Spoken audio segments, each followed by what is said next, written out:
Assalamualaikum warahmatullahi wabarakatuh. Kembali lagi bersama kami di Pos Online. Dan saat ini kita kembali lagi dalam program podcast ngobrol soal pilkada. Dan alhamdulillah hari ini kita bersama dengan Bapak Dedi Karyamajaya, Sarjana Pertanian yang merupakan Ketua Badan Pengawas Pemilu Kota Bogor. Bagaimana kabarnya Pak Dedi? Alhamdulillah. Sehat Pak Dedi ya.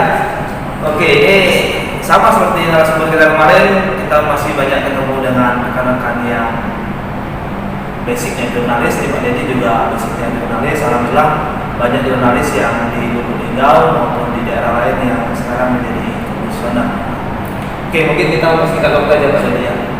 Sekarang untuk di Bawaslu Lubuk Linggau tahapannya sudah sampai di mana Pak untuk pilkada? Untuk pilkada sesuai dengan regulasi yang ada bahwa saat ini sudah masuk tahap pelaksanaan pilkada. Ini dimulai dari proses pemenuhan syarat pencalonan perseorangan dan mulai tanggal 5 Mei kemarin.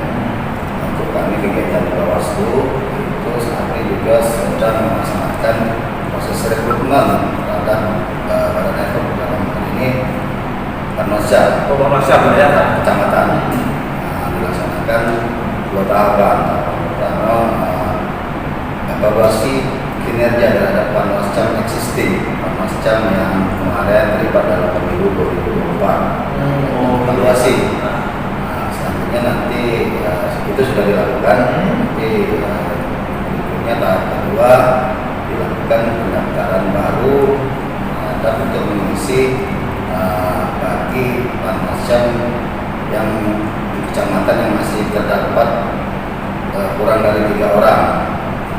Untuk yang 2 orang, salah satu kecamatan misalkan, itu kami harus melakukan rekrutmen pendaftar baru, hanya menerima 1 orang Panwascam kecamatan.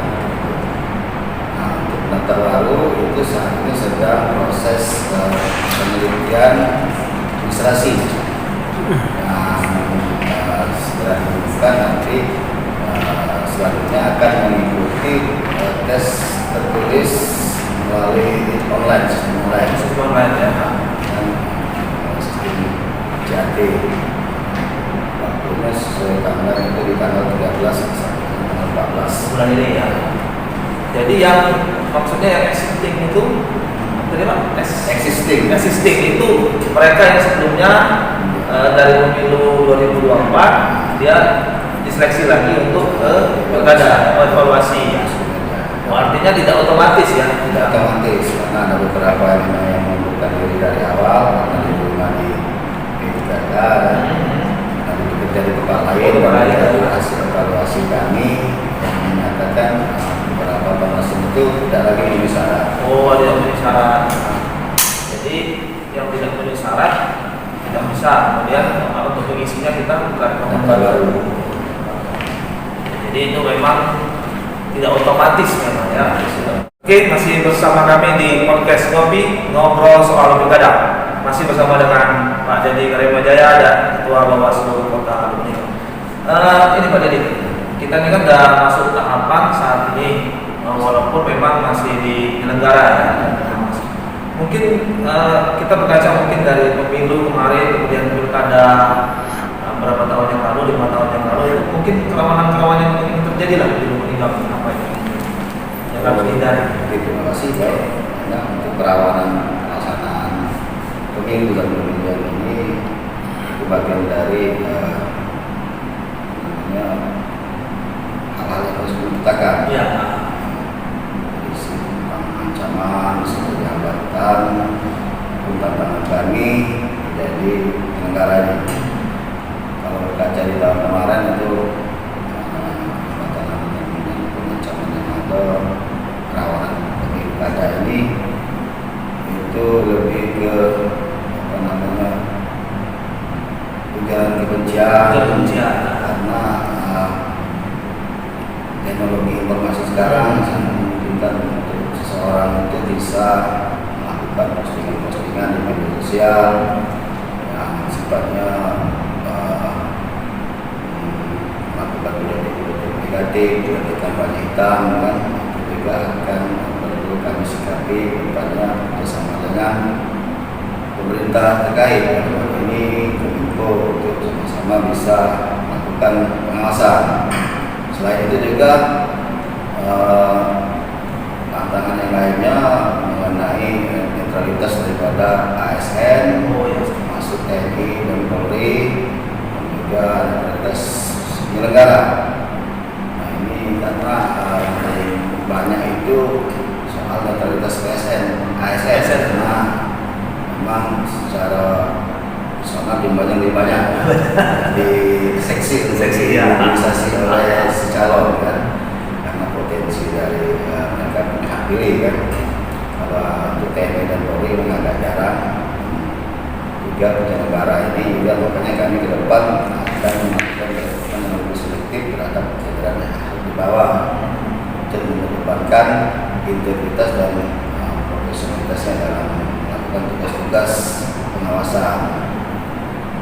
Dan berikutnya juga ini Pak Inang, kami ini kemarin juga sudah diminta melakukan pemaparan ke intelijen di Kejagung terhadap ancaman atau tantangan kami selaku negara. Dan salah satunya kami kemarin memaparkan juga tantangan bagi kami khususnya di Solo, karena melihat indikasi sekarang calon-calon ini sudah mulai melakukan sosialisasi. Antaranya itu ada kakak kandung saya ini. Itu perlu nanti setelah ditetapkan kami akan melakukan pengumuman ke publik kan. Harus mengumumkan seperti itu ya. Memang benar adalah saudara kandung saya, dan dalam hal ini saya harus menyatakan siap memiliki profesionalitas dan juga integritas, netralitas sebagai lembaga negara dalam ini. Saya sebagai ketua Bawaslu meninggal.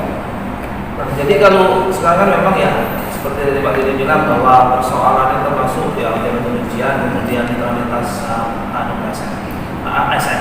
Itu kalau misalnya ada pelanggaran, Bawaslu bisa nggak menindak? Bisa. Oh ya, ada lagi kerawanan yang kemarin kami memaparkan juga mengenai politik uang. Juga ada mengenai data pemilih, itu juga masuk potensi kerawanan karena di akhir-akhir menjelang pencoblosan ini disinyalir banyak pemilih-pemilih yang melakukan hak pilihnya dua kali, bukan satu kali kan. Yang pilih di Musirawas, di perbatasan ini, pilih juga di TPS di juga di perbatasan di daerah barat di Watas itu kan perbatasan dengan Lombok. Itu juga perlu pengawasan yang ekstra supaya tidak ada lagi pemilih-pemilih yang sedus yang menginginkan menggunakan hak pilihnya dua kali double. Oke, masih bersama kami di podcast ngobrol soal pilkada. Masih bersama Pak Dedi dari Bawaslu Kota Lubuk. Oke Pak Dedi, mungkin sekarang ini memang kita tahapan pencalonan belum ya, baru kemarin untuk calon perseorangan independen. Tapi yang pasang baliho itu sudah banyak. Jadi bisa nggak di Bawaslu untuk menindak bagaimana? Untuk menyikapi fenomena pemasangan alat peraga, ini ada peraga yang sudah dilakukan oleh sejumlah bakal calon, kami menurut saya itu hal yang lumrah, wajar, karena memang saat ini sudah masuk tahapan mereka untuk melakukan sosialisasi kepada masyarakat kan. Nah, untuk melakukan penertiban itu untuk Bawaslu sendiri tidak diatur dalam pemiluan, asalkan jadi yang untuk melegasi mereka melakukan sosialisasi ini ya di tempatnya. Kalau misalkan dia memasang baliho di yang berbayar, itu izinnya ke pemerintah daerah. Kalau misalkan pemerintah mengizinkan, salah. Mungkin dipasang di tanah-tanah kosong. Kalau mereka yang pemilik tanah mengizinkan kan, dan itu sifatnya membayar misalkan kan, itu tergantung legasinya tergantung dari pemilik tempat. Kalau misalkan dia memasang di fasilitas pemerintah, saat ini ya kami minta pemerintah daerah yang bersikap kan, karena mungkin ada pelanggaran perda di situ, peraturan daerah yang dilakukan oleh si bakal calon ini. Jika misalkan dia masang-masang di rumah warga, asalkan si warga yang bersangkutan tidak keberatan yang mengizinkan untuk melakukan pemasangan alat peraga tadi, ya silakan. Nah, untuk Bawaslu ini melakukan penindakan penertiban terhadap calon kepala daerah. Nah, calon ini yang hanya relegasi si calon cuma KPU kan, dan itu saat ini belum dilakukan, belum ada cara kan, ya. Dengan syarat perseorangan nanti setelah memenuhi syarat baru bisa daftar kan. Pendaftaran juga belum di bulan Agustus, penetapan di bulan Oktober. Nanti setelah ditetapkan sebagai calon itu baru diatur. Ya, itu melakukan kampanye di waktu tertentu, mungkin setelah pendaftaran kan, itu waktu kampanye ditentukan oleh penyelenggara dalam ini KPU. Tugas kami itu memastikan bahwa si calon ini melakukan kampanye kan? Tidak dilakukan di luar masa kampanye. Kalau termasuk tadi kalau misalkan sudah masuk penetapan calon belum masuk masa kampanye, artinya dia sudah curi artinya itu yang perlu kami antisipasi. Dan dalam hal ini kami juga mengingatkan kepada calon kan, karena semangat untuk berkampanye itu kan dalam rangka melakukan pendidikan politik kepada masyarakat yang dilakukan secara bertanggung jawab. Jadi kalau memang sudah masa sosialisasi berakhir dan juga akan masuk ke masa kampanye, ya harus kami minta si calon ini bertanggung jawab dengan melakukan dia lepas supaya lepas secara mandiri kan terhadap APK yang melanggar tadi, karena kalau sudah ditetapkan ini sudah ada bentuk pelanggaran di situ. Jadi kalau yang untuk saat ini itu belum bisa, ini masih kewenangan dari pemerintah kota ya. Saja kalau dia di median jalan karena memang dilarang, itu artinya pemimpin berhak untuk melepasnya seperti itu. Ya, ada pelanggaran perda.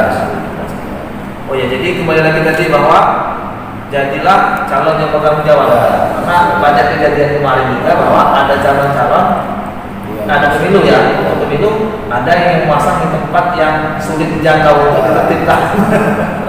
Kurang bertanggung jawab. Misalnya di yang listrik di atas, yang listrik di pohon seperti itu ya. Menyulitkan orang lain. Kami kalau misalkan tidak tertib, yang disalahkan Bawaslu. Sebenarnya bukan tugas Bawaslu untuk melakukan pencopotan itu. Tapi kalau memang dari peserta ini dengan penuh kesadaran bertanggung jawab dalam rangka untuk memberikan pendidikan politik kepada masyarakat. Artinya mereka harus melepaskan sendiri ya, secara mandiri. Jadi begitu sudah habis masa kampanye, cara mandiri harus melepaskan bertanggung jawab seperti itu. PPK apa kita juga melakukan pengawasan? Sesuai dengan tugas dan fungsi kami selaku pengawas pemilu, kami juga saat ini sedang melakukan proses pengawasan terhadap pembentukan badan ad hoc di jajaran KPU. Saat ini sudah masuk di proses tes hasil tes tulis bagi PPK. Nanti akan rekrutmen PPS dan juga memberikan imbauan pada KPU agar selektif prosedural dalam melaksanakan tes seleksi ini. Dan sudah kami juga melakukan monitoring kegiatan dalam pelaksanaan tes masuk. Jadi artinya kalau misalnya ada dalam seleksi PPK ini ada misalnya hal-hal yang ya ada lagi, artinya bisa melapor ke Bawaslu juga. Itu ada sangat masyarakat, penilaian bagi PPK yang lulus UAT dan hingga sebelum pelantikan masyarakat bisa menyampaikan sanggahan-sanggahan. Jadi artinya ya double juga nih kerjaan Bawaslu. Jadi selain kita membuat badan ad hoc sendiri, kita juga mengawasi untuk